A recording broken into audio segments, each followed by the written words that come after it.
剛才我哋聆聽嘅第一篇讀經係舊約嘅列王紀下篇嘅第4章。剛才講到叫厄利叟，知唔知邊個嚟㗎？厄利叟先知可能大家未必聽過，厄利亞先知呢，聽多啲。厄利叟就係佢嘅接班人。喺呢個厄利叟先知嘅時代呢，住喺呢個宿林城，有個城市叫做宿林城，裏面有個人呢，可以話佢哋都係有豐富出產嘅農家地主。而我哋剛才聽福音，正係敘述發生喺呢一度嘅事件。厄利叟先知時時經過呢個城市，佢同呢個城中一對老夫婦成為咗好朋友。尤其係呢一個年老嘅婦人，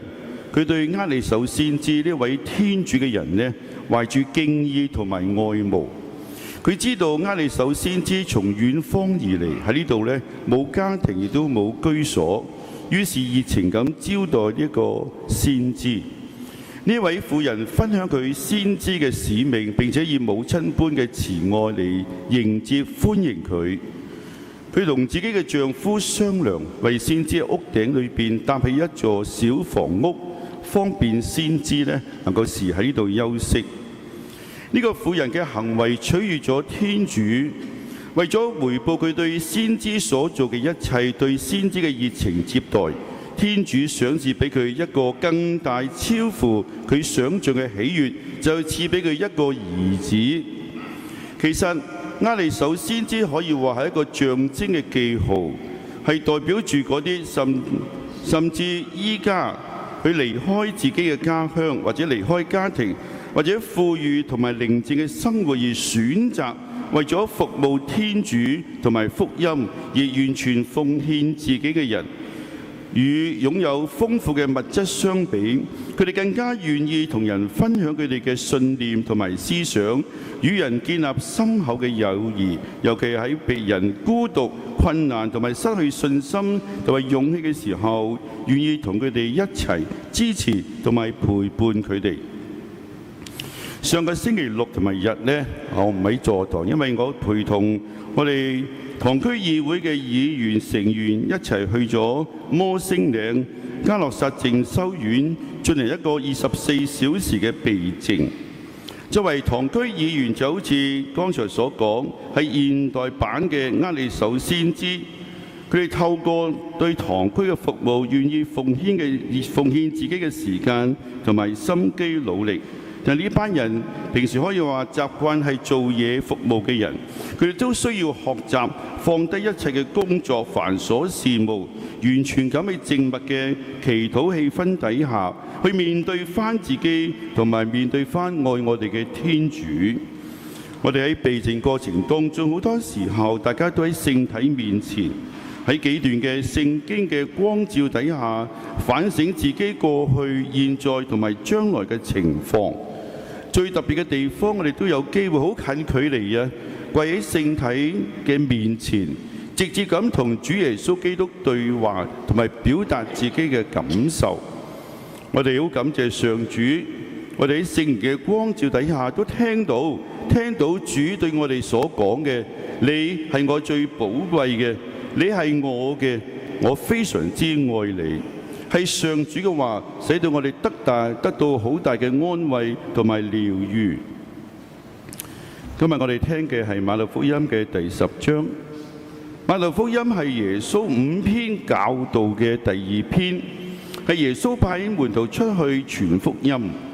今日福音正係呢一篇教導嘅結束。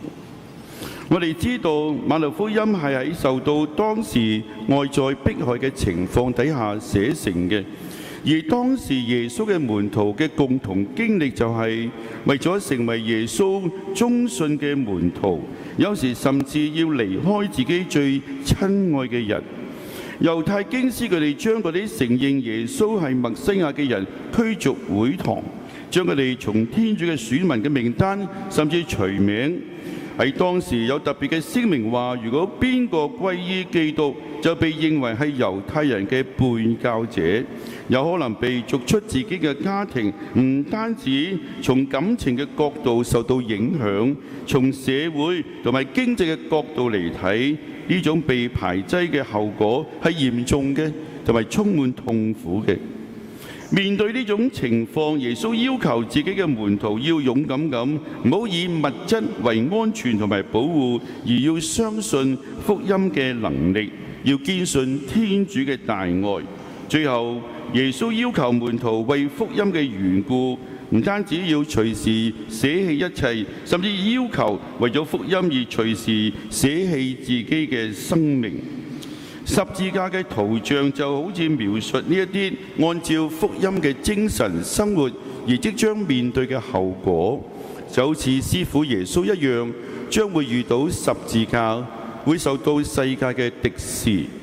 即使冇好似殉道聖人一樣要捨棄生命，但都要隨時準備犧牲，將自己當作奉獻祭品同埋贖罪祭嘅祭品。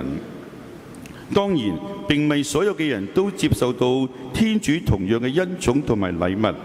但天主以唔同嘅方式向所有嘅人廣施仁慈同埋憐憫。因此，每一位真正嘅信徒都要接受去支持同埋輔助嗰啲直接傳揚福音嘅人，甚至喺得到物質嘅支持同埋幫助之前，為宣講福音嘅人嚟講，佢哋首先要感受到佢哋嘅努力同埋付出，亦都得到其他人嘅肯定同埋讚賞，佢哋宣講嘅信息得到其他人嘅接納。喺2個星期之前呢，有3位嘅教區嘅執事就喺呢個主教座堂，佢哋當日喺禮儀當中3個直情唔係跪喺度，直情俯首五體投地，嚟表達向耶穌基督嘅降服。佢哋領受呢個司鐸嘅聖召嘅被祝聖，成為司鐸聖殿。當然呢個係開心嘅，但係同時佢哋即時亦都開始要準備心情去面對生活上種種嘅挑戰同埋壓力。佢哋需要我哋多啲嘅包容同埋支持嘅。岑顯紅神父佢回顧自己喺8年前進入咗聖人修院接受培育，佢深知接受司鐸聖殿並唔係聖召之路嘅終結，而係新使命嘅開始。藉住主教嘅祝聖，佢期望自己能夠更忠信咁履行司鐸嘅職務。張太賢神父亦都特別感謝家人嘅支持，讓佢能夠毫無顧忌咁走上司鐸聖召嘅道路。佢都會繼續陪伴教友，特別願意去聆聽青年人嘅需要，陪伴佢哋發掘人生方向嘅意義。至於林若琪神父，佢好感謝佢媽媽帶領佢認識信仰，由始至終堅定咁將佢奉獻俾天主。佢期望自己能夠效法善牧基督，以慈悲嘅心去對待其他嘅人，喺生活當中讓更加多嘅人能夠見到主嘅美好。佢哋3位新鐸嘅初心同埋善知，係需要我哋主動同埋明顯咁去支持同埋鼓勵佢哋。今日聖經俾我哋2個喜訊，2個好消息。第一，厄利亞先知可以話係一個象徵嘅記號，係代表住嗰啲願意離開自己家鄉或者離開家庭，佢哋選擇為咗服務天主同埋福音而完全奉獻自己嘅人。佢哋嘅願意與人分享嘅意念同埋思想係值得我哋去肯定嘅，值得我哋支持嘅。第二就係接納傳福音嘅人，最好嘅方法就將福音接納到每一個家庭當中，尤其嗰啲離開為咗宣揚福音而捨棄自己嘅家鄉嘅人，佢哋咁樣做其實係為咗更好咁服務基督同埋自己嘅弟兄姊妹。回應今日嘅讀經，讓我哋感謝所有服務我哋嘅人，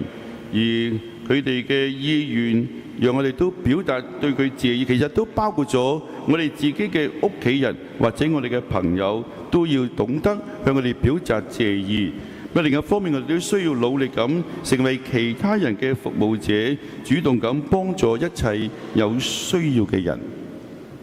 就願天主永受讚美。